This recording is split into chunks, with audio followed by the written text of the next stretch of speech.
You're listening to Finding My Own Weird, where we'll follow yours truly on a journey to discover my own authentic weird self. I'm your host, Christine Lassiter. Joining me will be amazing guests who found their own formula and are living and thriving as their own wonderfully weird selves. So hold on tight, it's about to get weird. In 2003, I was an activity director for a nursing home. One day, this gorgeous woman with pure white hair was wheeled into our lobby. I came out to meet her and found out her name was Bernice. She had been living in an assisted living, but had started to need just a little bit of extra care. She was 104 years old. She gave me a very firm handshake. Shockingly firm.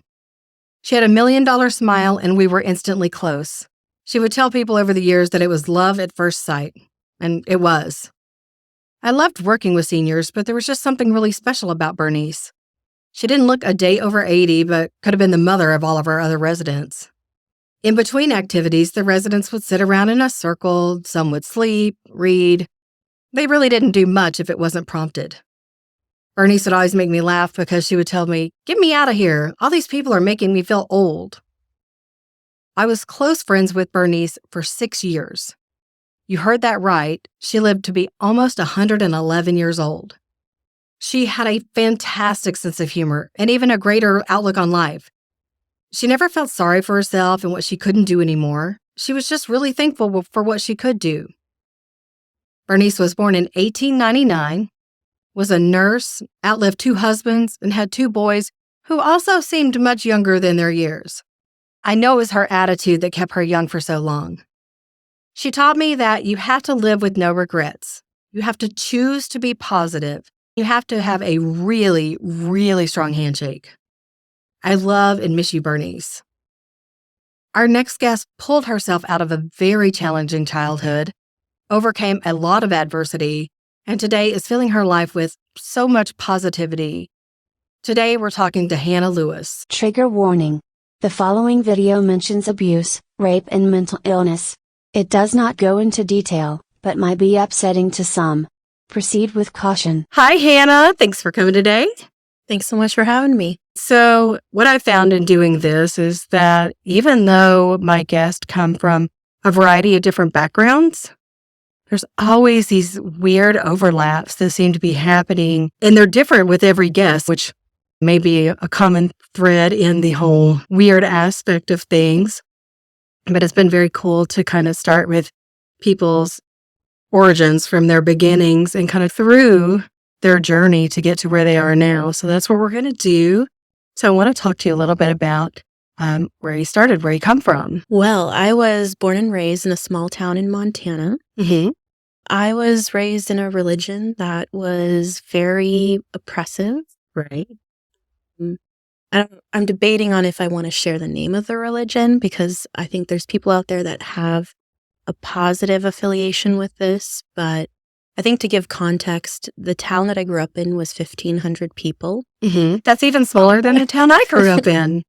And we were next to a town of a polygamist Mormon community. Uh-huh. So it adds another layer to that. And in this religion, you don't associate with anyone outside of your religion. And this may give it away, but then you go knocking on doors. Uh-huh. From a very young age, I was doing that. And so that's kind of my origin story and where it starts. So when you were doing that, I mean, when you're raised into it, that's completely normal. Mm-hmm. Yeah. And you were in an area where that's completely normal. There are certain areas where if you do that, it's not completely normal to just go knocking on people's doors and they don't respond well. Mm-hmm. Did you, in your little community, did you have issues where people did not take it well that you were knocking on their door to talk to them about religion? Absolutely. So a lot of people want to be off grid and they don't want to be bothered. Right. And so obviously we respected no trespassing signs. Right.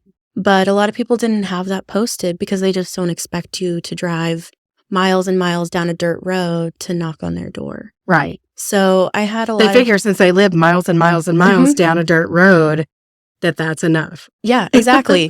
My privacy will be respected. Right. No one has a reason to be here.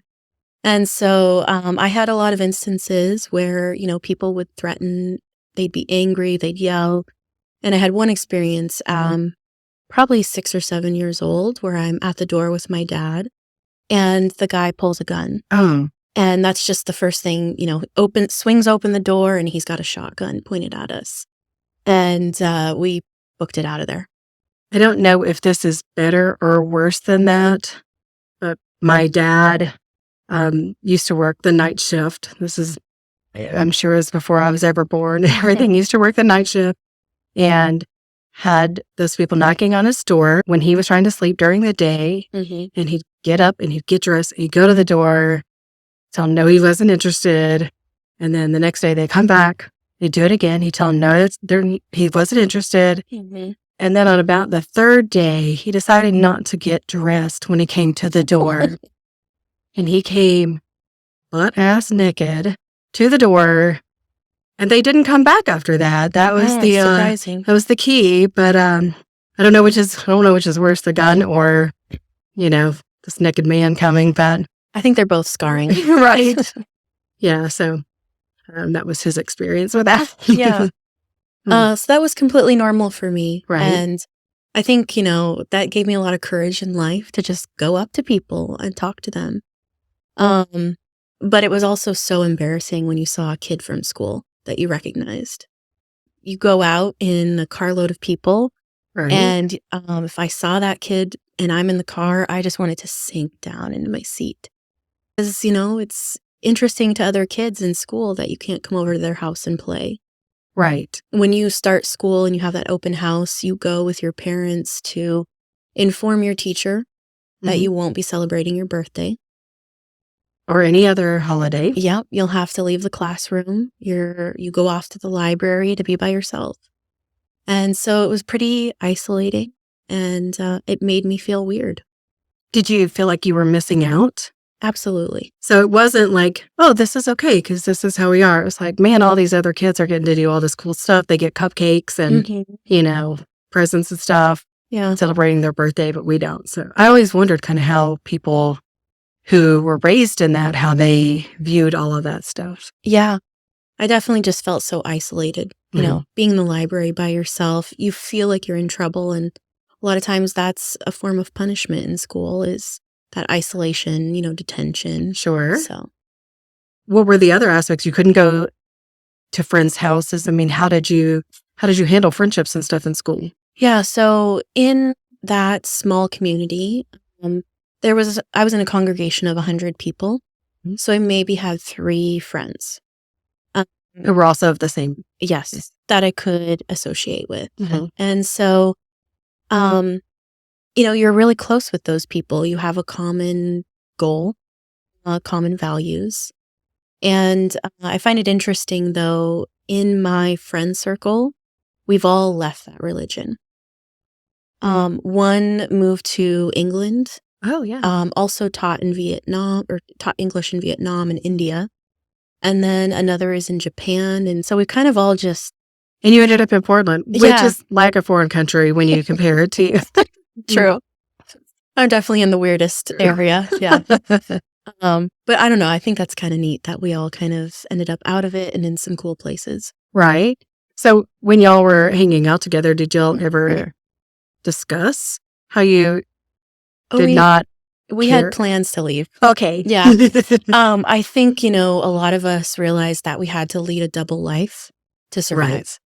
And especially for me, my double life went even deeper because my dad had a mental illness that started to surface. And with that, he was suicidal and also extremely violent. And that violence was turned towards me. Yeah.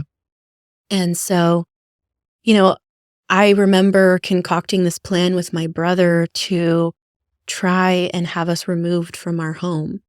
And I'm young. Right. And I thought of that. And then, I was threatening it in the yard and trying to get the neighbors to notice something. And, Right. Later I realized that, kids in foster care have it even worse. Yeah. Well, And- yeah. Sometimes, yeah. Yeah. And so I just made that conscious choice to lead that double life and double down and try and give this impression of being a very disciplined and dedicated person to my faith. And that's where that door-to-door ministry also saved me. Mhm. Because while my dad was at home struggling with this, my escape was to go door to door. Right. And I was kind of looked after by older people in my religion of all different ages. And I don't know if anyone knew what was really happening with me or saw the signs or bruises, but I think people really understood that my dad was struggling. And so it was important to look over me. And it still is to this day.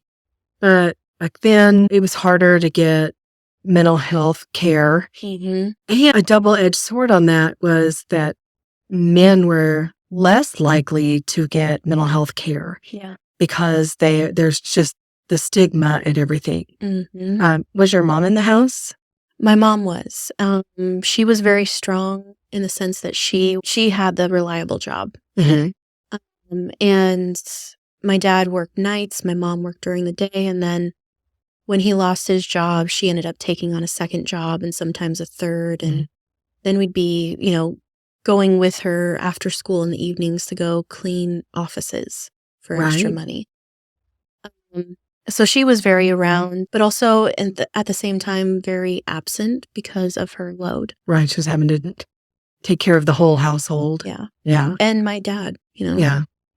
And back to your point of, back then, this is, late 90s, early 2000s. We know so much more about mental health now. Mm-hmm. And I remember he was always on different medications, always trying something new to work. And, that was difficult too because nothing was ever stable during that time. Right. With him and his mood. Yeah. I mean, we've come a long way. We still have a long way to go, but being in a smaller community too. I mean, you had so many things that was kind of a hindrance in that situation. Yeah. We also didn't have any doctors around us. Right. So that was like an hour-long drive to the nearest city, which was a population of 100,000. Yeah. Again, that sounds like me. Yeah. So, I'm 9 years old and he decides to let me stay home from school. And so then I'm riding up to the city with him. Town, city, I don't know. They call it a city, but it's really not. I'm riding up with him and, waiting around while he goes into his appointments. And we spent a lot of time talking and developing a friendship and then also developing an unhealthy codependent relationship where he started to tell me as I got older what he was struggling with. And as a therapist, as a confidant instead of as a child. Yeah. And that was really hard to hear about the scary thoughts he was having, the attempts that he was making, why he was gone all night. That was really difficult. So. Right. Yeah, I can't imagine how hard that must have been. Yeah. So at what point did you decide that you needed to leave that situation? Well, there's something about me. My mom, when she found out she was pregnant, she prayed that I would be, if I was a girl, that I was going to be more independent than her. And she regretted that. Oh, man. So I found myself in a situation in 7th grade where my longtime bully, who always taunted and teased and called me fat, he stabbed me in the hand. And I was so traumatized by that. And then I felt so unsafe because the school chose to expel him for just 3 days. Just 3 days? Just 3 days. And this was an ongoing thing from 1st grade all the way up to 7th. So I was also very stubborn. And I told my mom I wasn't going back to school. Wow. I mean, that's so shocking that, did they do anything else? Like try to keep him in a different class or anything like that? You just got to... The teacher wasn't in the room and so the classroom got rowdy and we were at the end of the school day. And so when the teacher came back into the room and saw me holding my hand and it was bleeding, I wanted to go to the nurse's office. and he wouldn't let me. He just said, class is almost dismissed. You can go home. I live 3 blocks away, so it was a short walk to go home. What an ass. Oh, no. Yeah. My dad was pissed. Oh, God. I got home, and he just got me in the car right away. We went to the emergency room. They numbed it up my hand, cleaned it all up, stitched it up. But So you decided at that point, which is probably a wise decision, because when you live in a town of 1,500, it's not like you can go to a different school because there are no different schools. And, there are some towns close by that have schools, so I could have transferred, but it would have been a burden on my family. Yeah, it would be a major. Yeah. We had 1 car, and, my dad was not reliable. Right. And so my mom was working all day, and I couldn't drive yet. So, Right. So, and they understood and were okay with the fact that you decided not to go back? Nope. No. Nope. It was, again, this is me being very stubborn. Maybe growing into a mini adult at a very young age. Right. You'd already dealt with a lot. Yeah. And I put my foot down and I just said, no, I'm not going back to school. And there were people in my congregation that homeschooled. And there's, I think, sort of a negative association with homeschooling. You kind of picture, long dresses all the way to the ankles and very docile children. You'd be amazed how many people I've already interviewed who had some sort of non-traditional school. Talk about overlap. I think it's because we just don't fit in. Yeah. And so I was interested in it. And I wanted my mom to teach me. I thought, I get to spend time with her, but that just wasn't going to happen. She was doing so many jobs. We were very poor. My dad was often not working, or it was just unreliable because of his mental health. So that wasn't really an option because you have to pay for access to the curriculum and everything. And I came up with this brilliant plan. I was going to start babysitting. Sure. Yeah. So I put it out there in my congregation, said that I'm going to start doing this. And I got a lot of flack. One of my best friends' dad just told me I was going to fail right away. Oh, that's nice. And he was pretty negative about everything. When I first got my driver's license, he's like, oh, you're going to get in an accident right away. But whatever. Thanks, Mr. Johnson. Yeah. So I followed through with it. And I ended up, that same friend, their family hired me. So I was... Wait a minute. Now, he told you we're going to fail. Yeah. But then they're like, but if we're going to fail, do it on our dime? Yes. Okay. Yeah. So they hired me, and I watched their 1 or 2-year-old 40 hours a week. And they'd pick me up at 6 a.m, drop me off around 3 p.m. And you were how old? 12. That's a hard age. If you gave birth to the kid, that's a hard age to take care of for that long, especially not knowing all that there is to know.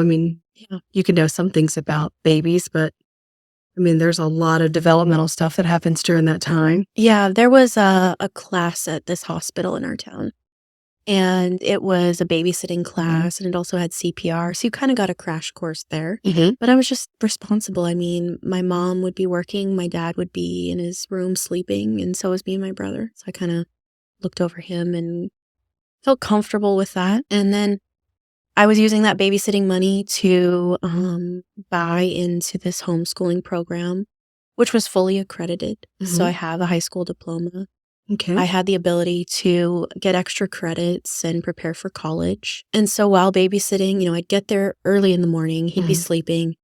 I'd go back to sleep, wake up, then make him breakfast, give him a bath, play with him, read to him, and then work on my schoolwork while he watched Shrek. That was on repeat all the time. They all have something. They all have a show that it's like, God, if we can just put this on for a little bit so I could take a minute. Yeah, I just need a break. Well, that was so funny, too, because here I am, 12, 13, 14 years old. You should be watching Shrek. Yeah.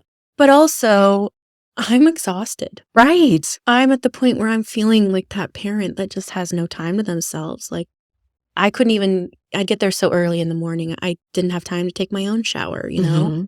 And so I feel like that stretch of time in my life, the 5 years I spent as a nanny, not just for that child, but in the summertime, there'd be other kids that they'd bring over. So sometimes I would have 3 and 4. Oh my God. I felt like a parent. And then I got to this point where I was like, I'm done. Mhm. I'm done.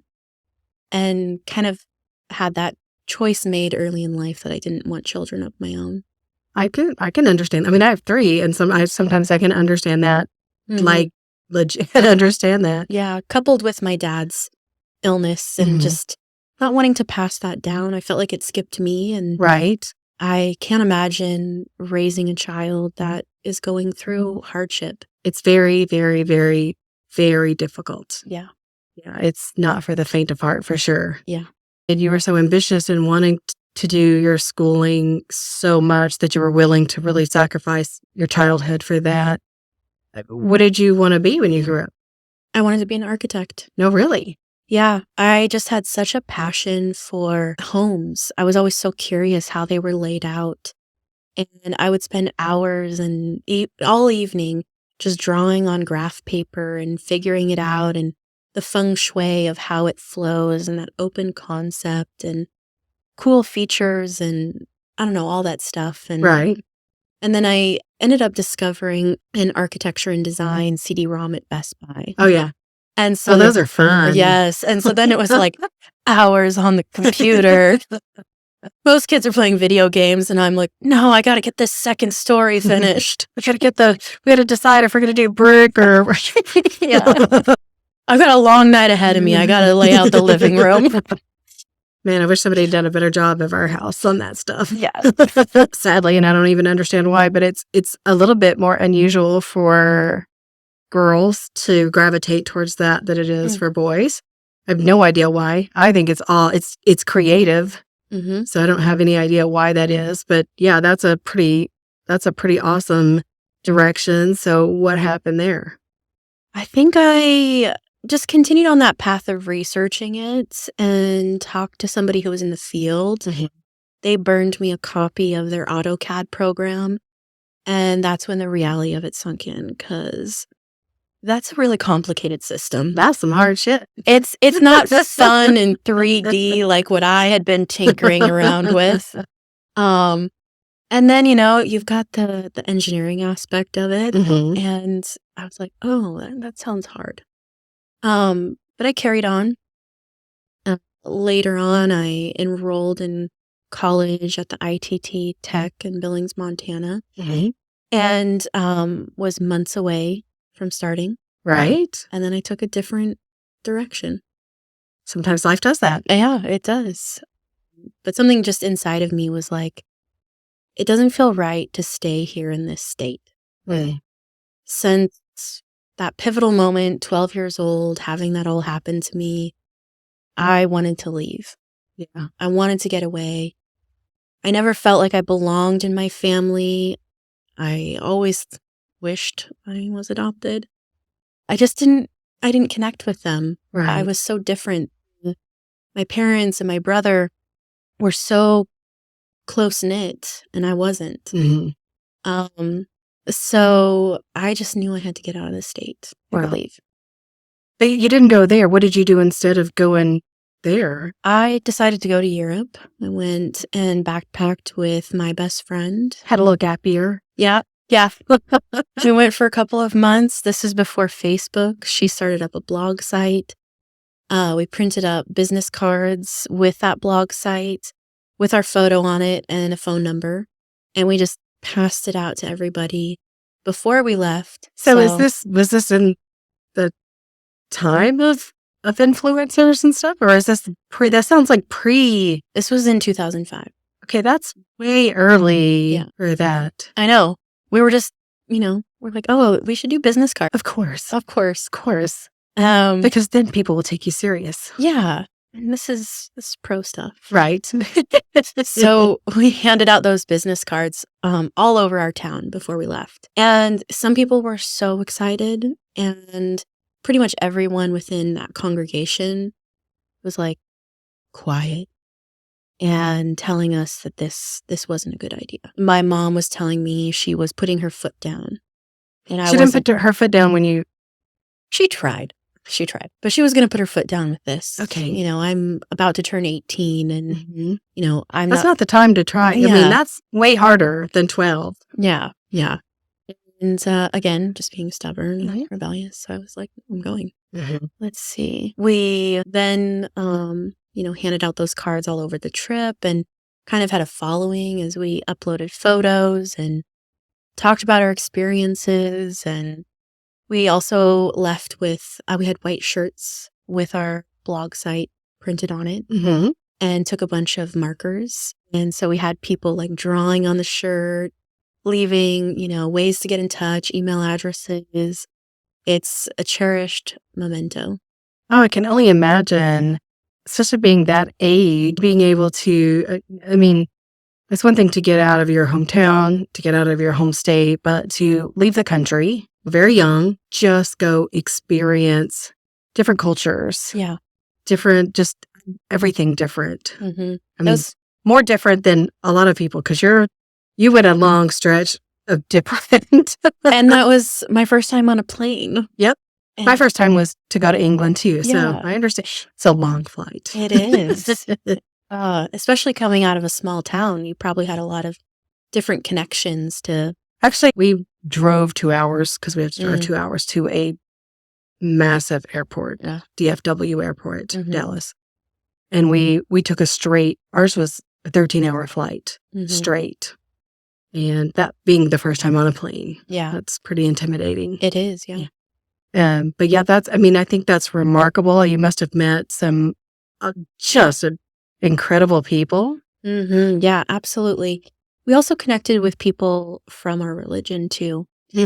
And I think that's where our eyes were opened in a very unexpected way. Because this small town, we were always taught and told that this is the way it is. Right. Our every action is examined. If you're seen driving around town with a boy, everyone's, whispering. And in Europe? Yeah. No, I think my eyes were opened though, because here I'm coming from this small sheltered town and I'm having my first experiences seeing people living on the street. Yeah. And so that was eye-opening. Yeah. Again, another growing up, another reality that you hadn't been used to before. Yeah, something is happening. People experience this, but then seeing it and feeling that initial shock and need to do something in the moment. Right. And just take them home. Yeah. Rescue them, give them a place. But that isn't always how it works. And now a word from our sponsor, me. What does having a background in senior healthcare have to do with being a mortgage broker? More than you think. When I was in senior healthcare, it was my job to sit down with families and discuss personal, private information, discuss options, look for solutions, and help the senior and their loved ones through the transition. I spent years and years doing that. Today, I kind of do the same thing. Buying a home can be intimidating, scary. You have to feel comfortable disclosing very personal details, especially about income and debt. And you have to feel a sense of trust. Even though the business itself is transactional, the relationship with me is not.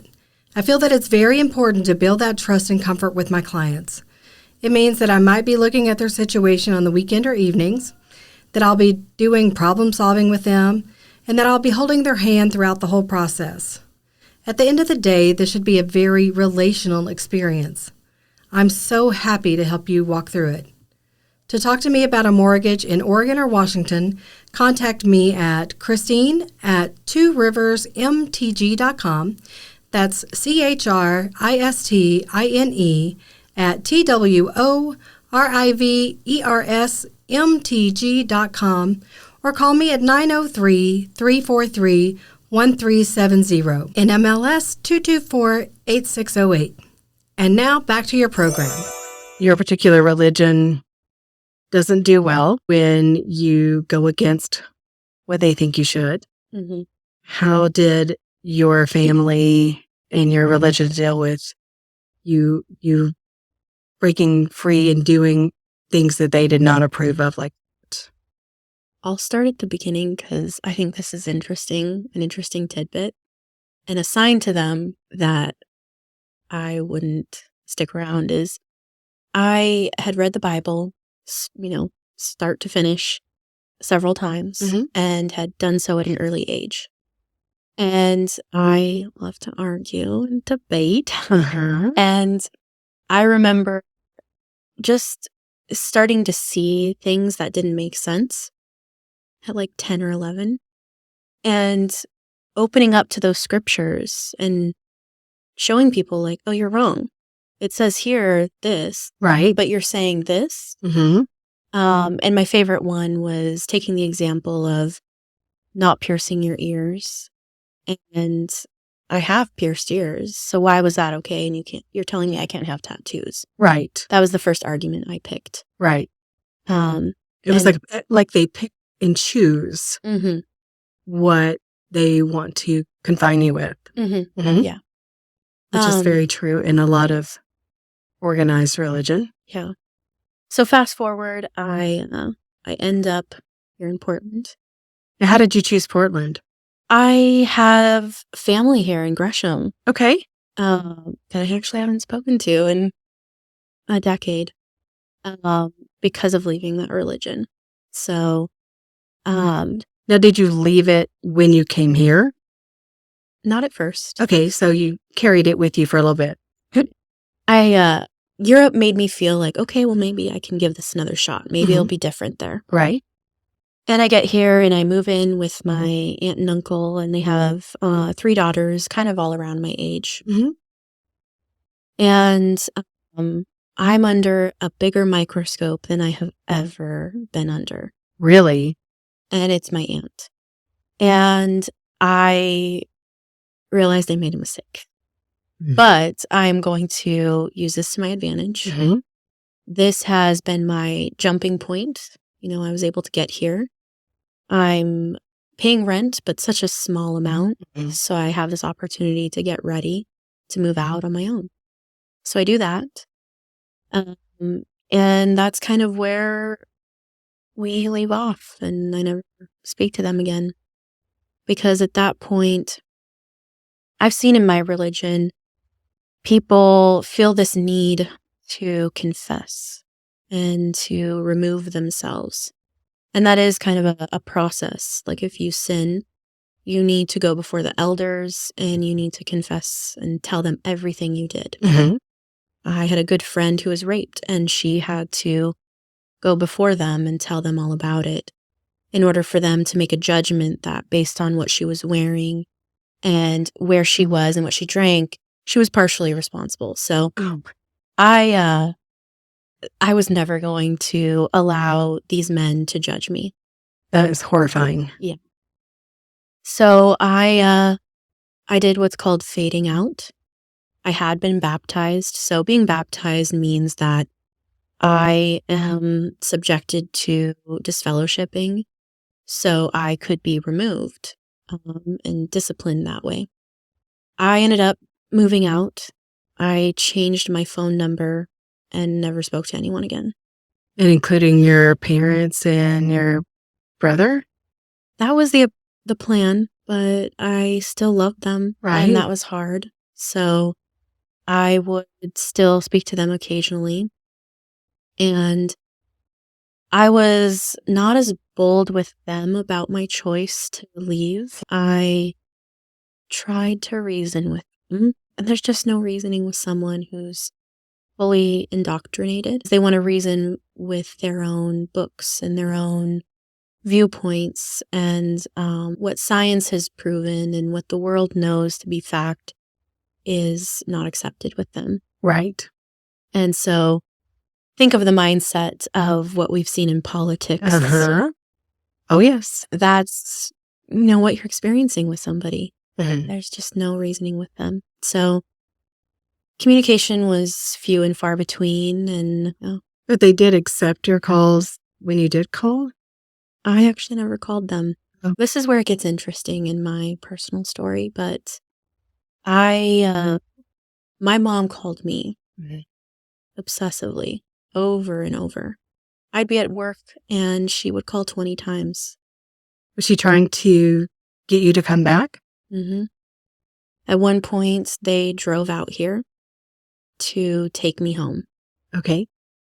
As an adult person. As an adult person, found the branch I was working at, the work location, walked in and was there to take me. And I had to threaten the police.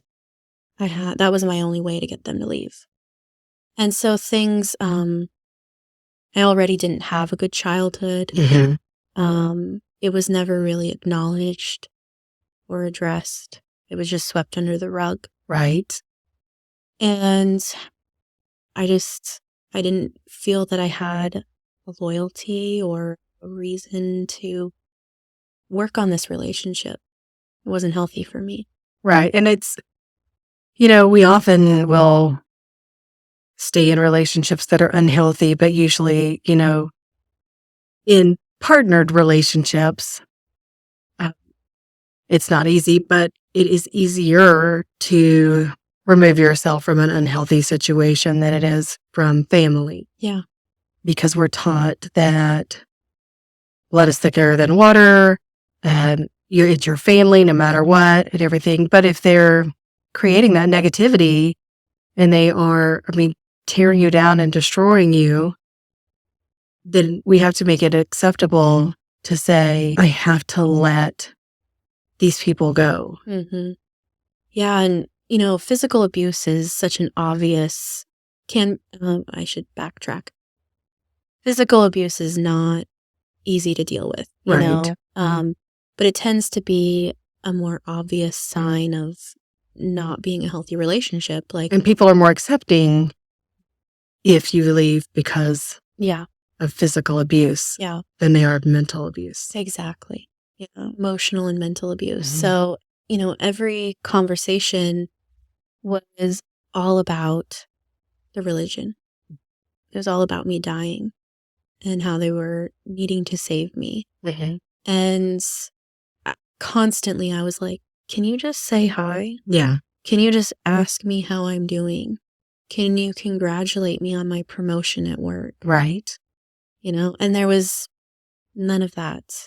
And so you feel like you are just talking to a robot. Right. So you really lose those feelings of love because you know that person is gone. Yeah. So you decided at that point you're going to leave the religion, stop the contact with the family. And so after that, how did you feel about yourself? I think I mentioned this before we started recording. There's like someone looking out for me because there's just been people there to love me when my own family couldn't. Right. And this is where I meet somebody at work and I'm like, oh, he's so cute. He's so handsome. Come to find out he's gay. Right. And I've never seen a masculine gay man. And he's a part of the bear community. And he becomes my best friend. Right. And now I'm, inducted into the bear club and I'm the lady cub. And these men I'm in my 20s, they're in their 40s and up to 60s. Right. And they're the men that are looking out for me and loving me and encouraging me. And so, I found familial love with chosen family. Well, and to have these men, when you were having to be the support for your birth father at such a young age, but to have these men, protectors, acceptors, that just love who you are Mm-hmm. I mean, that's got to be so emotional. So, I lost it.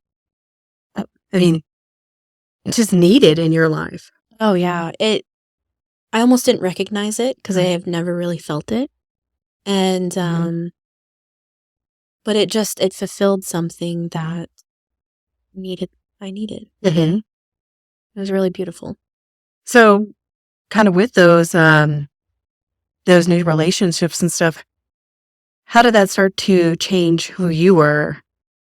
Yeah. I started to just come out in my own. That same friend that I met took me to get my first tattoo. Mm-hmm. What was your first tattoo? It's the right facing eye of Horus. It's in the middle of my back, and it stands for the search for spirituality. Okay. I'm like, well, backing up to when I couldn't celebrate birthdays. Right. When I'm in the library, I'm checking out every book on Egypt. I had a obsession with it. It was like the coolest period of history. Because I love the idea of mummification. Like taking these bodies and like turning them into this giant incense stick. That's not weird at all. No. And, honoring them, it was just so cool. And so that was what I came to the decision of that for being my first tattoo. And, it was symbolic of what I was experiencing and what I was seeking out. Right. So you got your first tattoo. Yeah. And then I proceeded to schedule probably 3 or 4 sessions every year since then. Mm-hmm. Obviously developing an obsession with it. It happens. I've got others on my list. Mm-hmm. Other tattoos that I'm going to be getting. Yeah. Yeah. So I think growing up the way that I did, I was always so used to leading a double life and just having these 2 sides to me. And so all of my tattoos I've purposely had in locations you can't see them. Mm-hmm. Because I also work in a very professional and conservative industry. Right. Banking. Mm-hmm. And I don't want to be judged for my tattoos, which was still so common when I first got into that. Yeah. And because when I got into it, I was 18 and you still had to wear pantyhose and Oh, God. yeah. Oh. So, I chose to start getting them in places people wouldn't see. Right. I wanted to come across a certain way at work and then have myself, who I was in my life. I think views are a little bit different now here. Mm-hmm. I think I even mentioned on one of my previous interviews that, so when I visited here, one of the first things I had one tattoo that was not visible to anybody before I visited here. And while I was here, like, I'm getting a tattoo. Mm-hmm. I could not even stop myself. I just walked into a tattoo parlor and I'm like, I want cherry blossoms on my foot, which, dear God, why do these places not have drugs for you to take for foot tattoos and things like that? I was really hoping. I'm like, do you have something for the pain? They're like, they gave me a dum-dum sucker. No. I'm like, what's in it? It's just a dum-dum sucker. I'm so disappointed that it was just a dum-dum sucker. But as soon as I got back to Texas, I had to cover my tattoo. Mm-hmm. I mean, beautiful cherry blossoms on my foot, not on my face. I didn't have anybody's, You're probably, what were you doing for work? I was in senior healthcare. Mm-hmm. And they didn't make me cover it immediately. They made me cover it within a couple of weeks. So several of our residents saw it. They thought it was beautiful. Mm-hmm. But then they made a rule that all tattoos had to be covered no matter what. And such a frustrating thing because this is not the 80s. Mm-hmm. Everybody gets tattoos. Yeah. So is it more accepted now? I think it is. It's more accepted now. It's more common. I think we've had so many great conversations just about the world and people, and representation matters.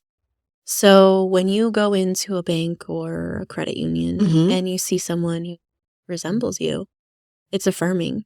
It feels good. Right. And so when people do see a little bit of my true self or personal self, right, or notice my septum piercing. It's a huge deal for them. They love it. And I think that it kind of establishes a little bit of trust right away too, because it's someone they can connect with.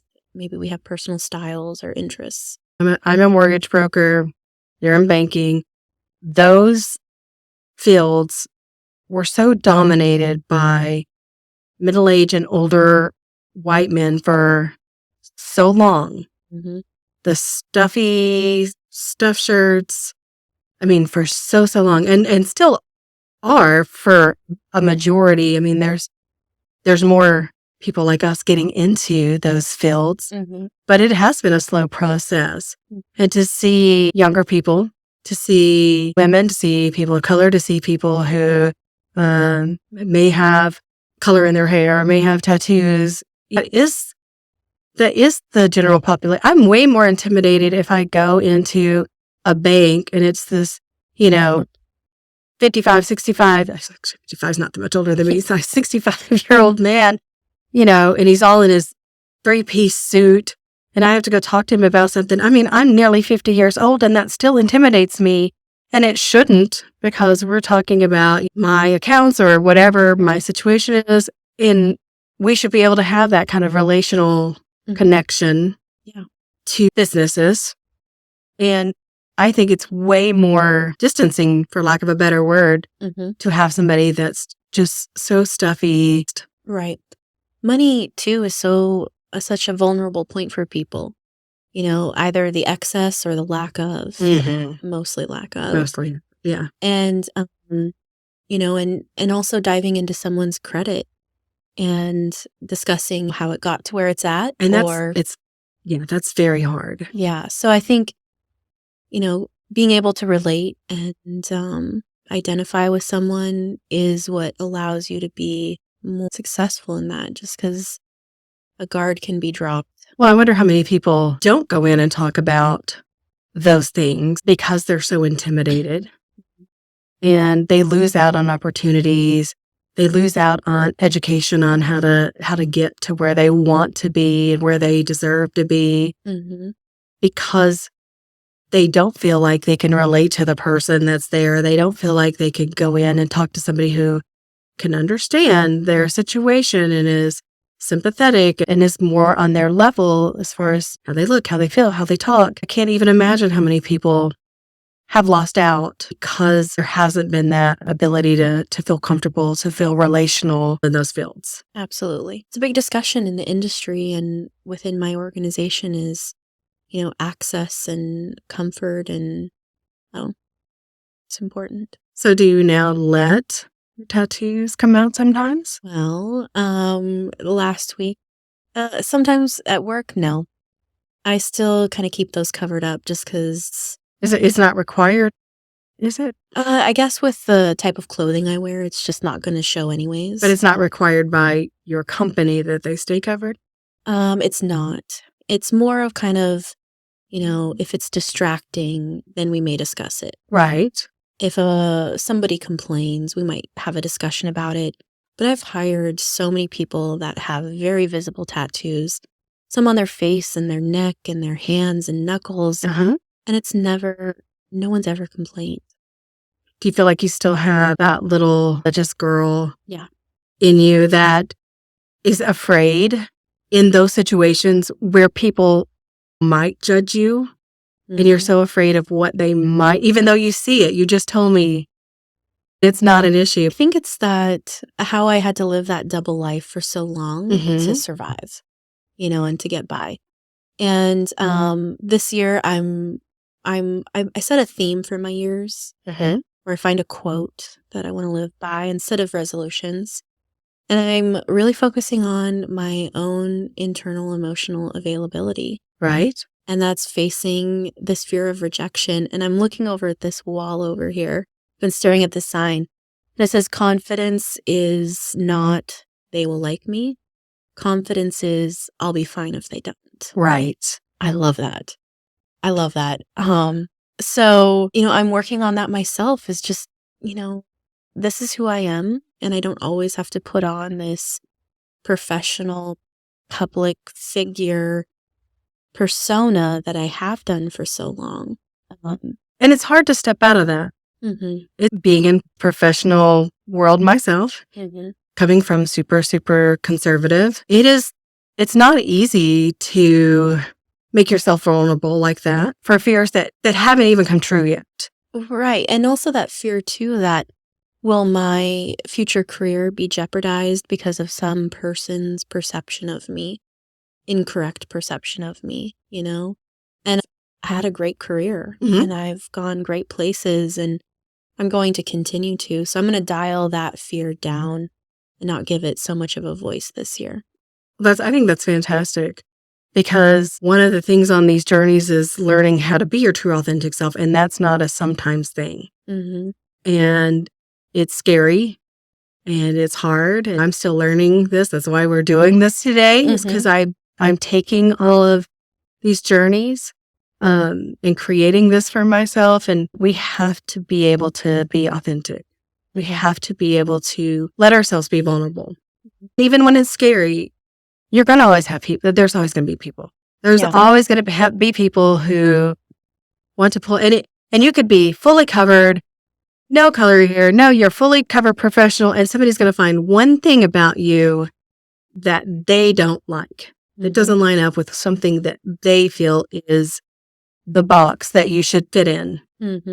And you did all of that for nothing. And that's giving them the win. And it's exhausting. It's so exhausting. It's so exhausting. Yeah. So, I mean, it's cool that you are opening up yourself to more of this.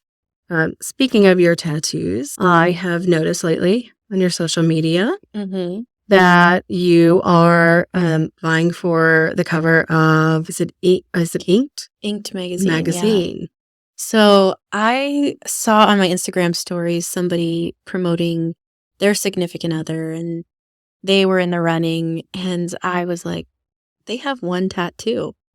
I need to enter. Dude. So I threw up some photos, and this is all like on a Saturday morning before work. Right. I'm like rushing out the door, and I'm like, oh, I'll just do it.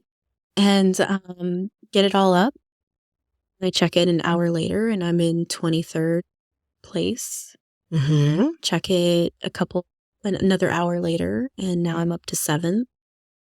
And so I'm in 5th place as of right now. The first cut happens, I think, tomorrow. And people in the top 20 advance to the next round. And not only do you get a cover shoot, you get a free tattoo session. Oh, man. $25,000. Oh, damn. Which, that's a lot of money. I got tattoos. I have more than one. I'll send you a link. But I plan to really just honor my childhood and donate, if I won, donate a generous portion of that to a nonprofit in Oregon that's near and dear to me, which benefits survivors of domestic abuse. By providing them with access to financial education. So, I mean, that hits on so many levels of your life. Yeah. And I feel like for me, I was very fortunate. So ever since I was a baby, we banked at a credit union. And this credit union watched me grow up. And I'm going in there with my mom, and they're, engaging with me. And as I get older and I'm taking in those babysitting checks. Right. They are just educating me. And I am 14 years old, and I go home and I'm like, Mom, do you have an IRA? And my mom doesn't know what that is. Right. So it's a testament to just kind of how that was such an important thing for helping me be successful. I then got my first car loan at 16 because here I am working full time. Right. I left out something. So when I started homeschooling, I had 7th, 8th, 9th, 10th, 11th, 12th grade to go through still. I got done with that in 3 years. Wow. And was just done. I, had felt a little scarred by my experience with school. Literally. Literally, yeah. Literally scarred. Literally scarred. And I didn't want to go back. Right. So after babysitting, I became a barista at a coffee shop. These 2 lesbians had moved into our town, and it was the talk. Here they are to just, There goes the neighborhood. And in my congregation, the talk was that I was a lesbian. Oh. I started working for them. Because that's how lesbianism works. Yeah, you got to get hired. Right. You got to get hired in, then then there's the ceremony. And yeah. But they were so fascinated with me. And they just asked me so many questions. And, we'd be debating things and I'd be defending my religion. And then over time realizing, I'm not going to defend that anymore, Right. They really opened my eyes. And after being a barista there, the credit union I banked at wanted me to work for them. Mm-hmm. So that's how I got into banking. And so you've worked yourself up through the ranks. Mm-hmm. Yeah, I moved out here. And I'll back up. That credit union, the credit union in Montana was the state employees and teachers credit union. Mm-hmm. And I applied at one out here that happened to have a connection to educators as well. Mm-hmm. And I started as a teller. And I remember looking across the room at this loan officer, and I was like, man, he's just like so good at his job. I think I want to do that. Uh-huh. And I talked to him and found out I didn't have to go to college for this. That's even better. Right. I don't want to go back to school. And so I just started working my way up and was a loan officer for 6 years. And I enjoyed it. I love problem solving. Mm-hmm. I love interviewing people like this and just drawing out really interesting details about them. And then it was suggested that I apply for a management position, and I was like, I don't know if I want to do that. But I went through that interview process, and I don't know. I thought, okay, maybe that is where I go. Right. And got into management, and the rest is history right now. Yeah. Well, what are your long-term goals? I don't know. And that's okay. I sometimes still feel like a kid. Yeah. I'm driving my car and I'm like, oh my God, I'm driving a car. And then there's a part of me that's just, I grew up so quick.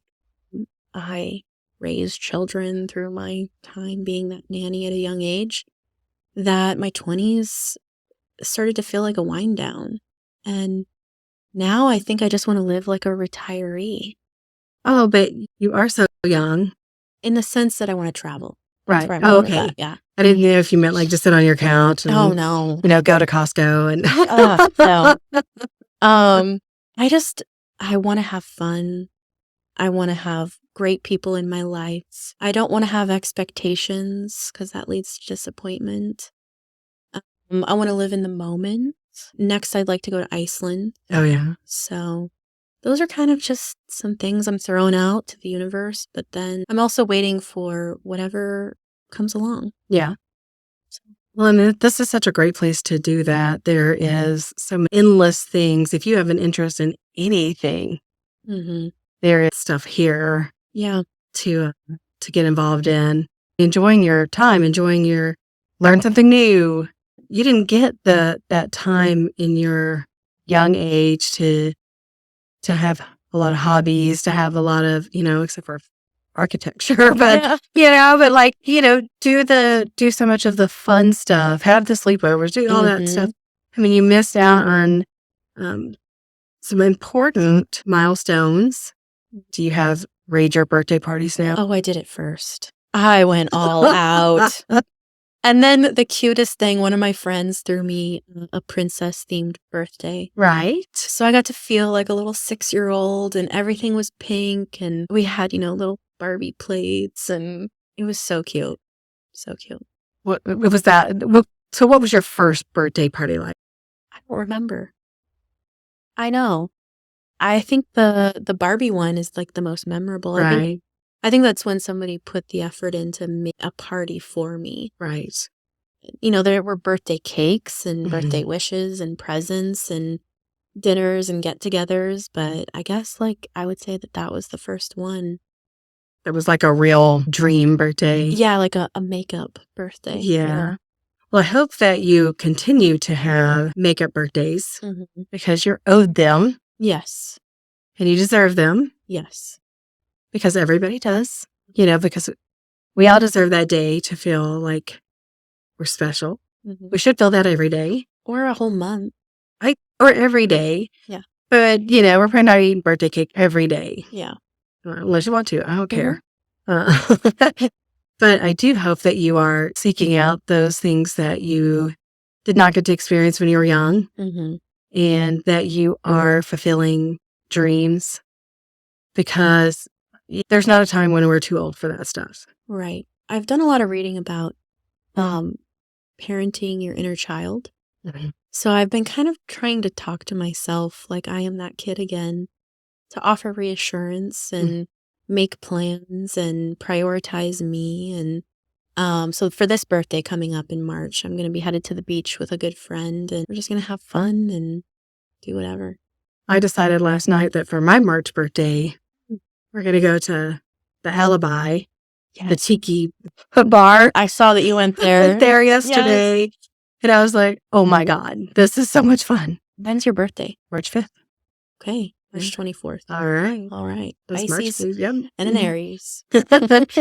Well, part of that finding your weird, again, it's anything that doesn't fit in that box. You definitely, from day one, did not fit in that box, even when you tried. Your mom's wish came true in the most extreme way possible. But I think that that's such a good thing. Mm-hmm. And it made you resilient. It made you strong. And nobody should have to be made strong that way.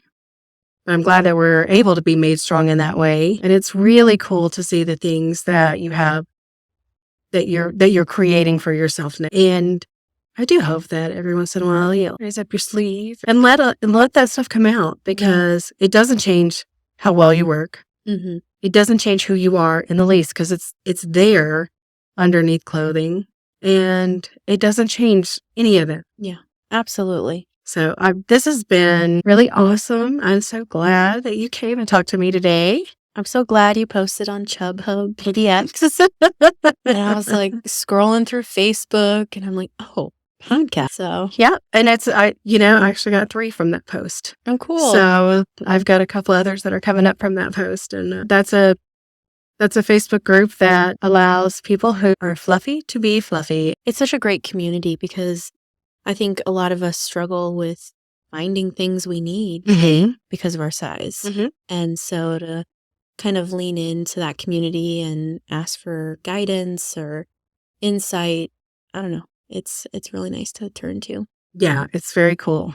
I need to check on there to see if anybody has a very elaborate or crazy or weird ball gown so that I can go to the Slee Stacks movie premiere. Oh, cool. I'm sure you'll find one. I bet we'll find something. Well, this is so cool, and thank you so much. And if you have links to anything that you want people to know, we'll make sure to post those. Maybe they can vote for you for the cover of Ink. So I think that's really awesome, and you can do so many good things with that. And you get to fully express yourself the way you want to. Mm-hmm. And this is awesome. Thank you so much for having me. My first podcast experience. Super fun. It had to start sometime. It did. Might as well have been mine. Yeah. All right. Thanks so much, Anna. Thanks, Christine. I feel that it's no coincidence that trauma turns into weird. I've already interviewed so many that have had some sort of trauma in their early life. And finding these positive, creative ways to cope is such a beautiful thing. It's another reason why we should be normalizing and celebrating weird. We want to thank our guest, Hannah Lewis, for being on today. If you or your loved one is struggling with suicidal thoughts or ideations, please reach out to the Suicide Hotline at 988 by text or phone, or go to the links listed below to find resources. You can also go to the links below for the National Domestic Violence Hotline. We also want to thank our sponsor, Christine Lassiter with Two Rivers Mortgage. To discuss a mortgage in Oregon or Washington, contact her at the links below. And to find more episodes of Finding Your Own Weird, go to the links listed and you can see how I'm finding my own weird.